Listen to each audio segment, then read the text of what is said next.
Afternoon, everyone. This is Tony from Her Homestead Skills. Well, it's been a pretty busy day for me again today. Spent some time at the garden, picked some rhubarb, and so I decided I have these pretty little jam jars, and I've got some rhubarb. All I need is some strawberries, so I decided to go shopping and pick up some strawberries to make rhubarb strawberry jam, and that's what our video is about today. Also, what else did I do? Oh yes, I had to get Mark's watch repaired again.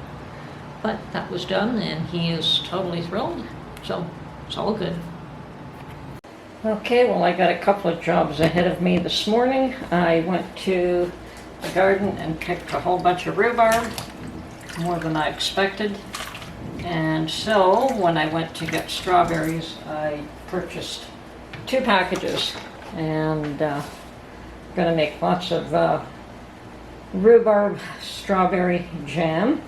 I also managed to pick a few cucumbers in the last 2 days, and so I want to be able to put them in a jar, and I'm going to ferment them.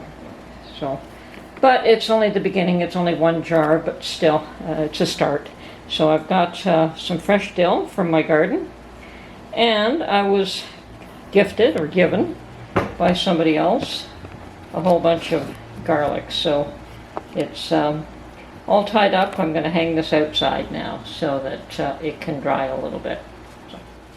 So first things first, I'm going to be cleaning and cutting this rhubarb into 1/2-inch bits and cleaning all my strawberries, and when that job is all done, then we'll look at putting my pickle jar together. Okay.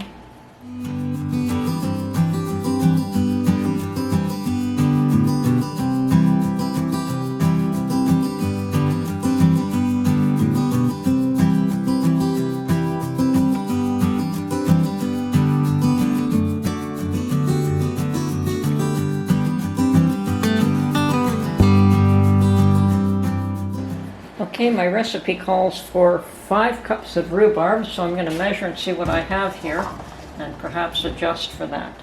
So there's 1, 2, and probably close to 7. So what I'm going to do is just make the whole thing, make a lot of jam and adjust. So I've got 7 cups of this, so I'm going to adjust how many strawberries I add based on how much rhubarb I have as well. So I'm going to go and recalculate the recipe. Okay, so my adjusted recipe calls for, I think I've got about 3.5 cups of strawberries in there, which is fine. I'm going to cut up the rest of this right now and sugar it and put it in the fridge, and Mark will love this for dessert.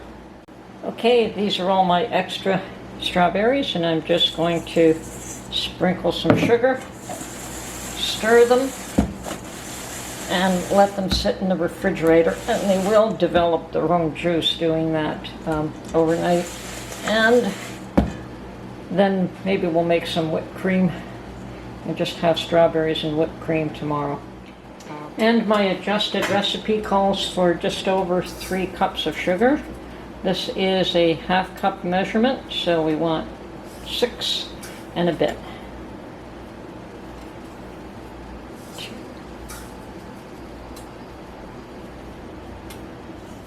Okay, there's our sugar.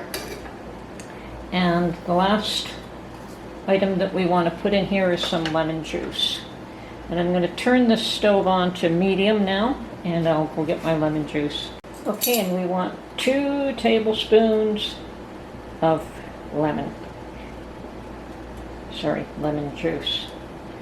Now, you need the lemon juice because there isn't enough pectin in either the rhubarb or the strawberries in order for it to set. So, and at times when I've made jam with berries that didn't have enough pectin, I've added even a little bit more lemon juice. So I'm going to keep this handy and see if we need any more. Anyway, I've got this set to medium, and once it all starts to melt a little bit, we'll cook it on a very low temperature for perhaps even as much as an hour. Okay, so my strawberry rhubarb jam has been cooking down quite nicely. I'm going to turn this down a little bit more. Well, maybe not. Maybe just a tad. Turn the heat down just a bit.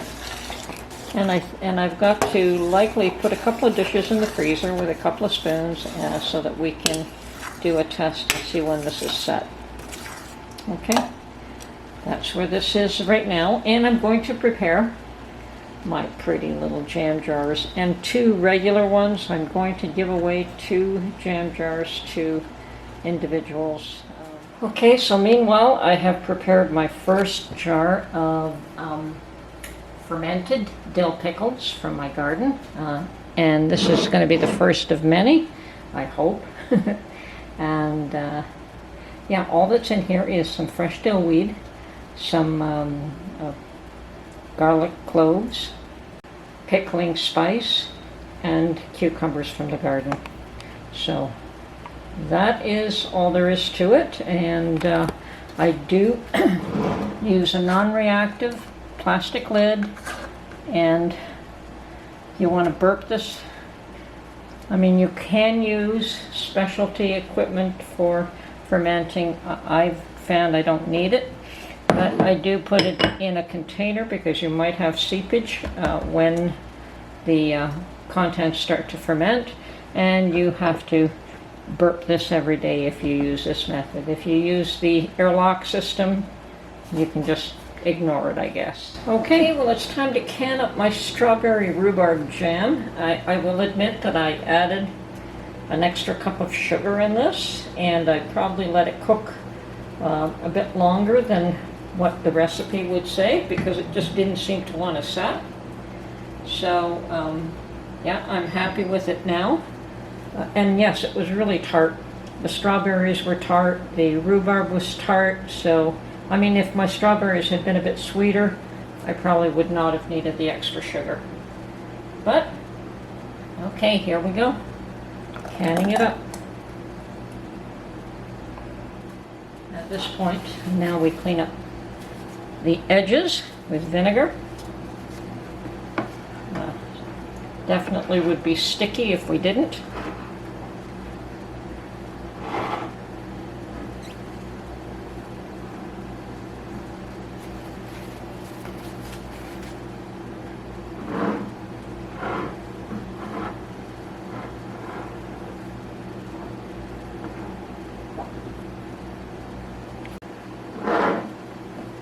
And the last one where I did make a mess. Okay. Let's give that an extra wipe.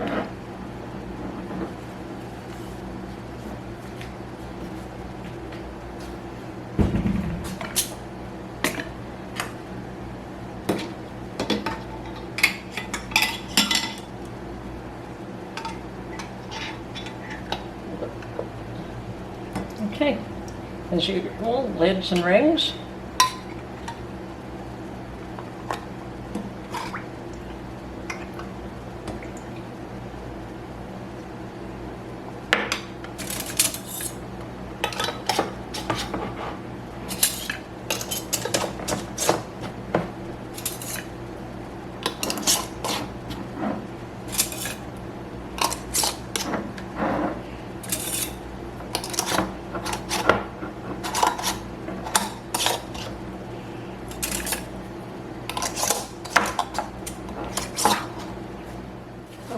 Okay, water bath canning jams. You just want to make sure that with water bath canning that you have at least 1 inch to 2 inches of water above the tops of the jars. So that's one of the differences with water bath canning and pressure canning, is that you're not applying pressure, but you want everything submerged underwater. Now for jams and jellies in half-pint jars, I understand that 5 minutes processing time once it comes to a boil is just fine. I'm probably going to leave this for a little longer than that, for 10 minutes.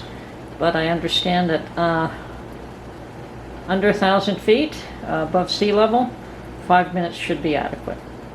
And by the way, before I forget, my vinegar to keep my jars pretty.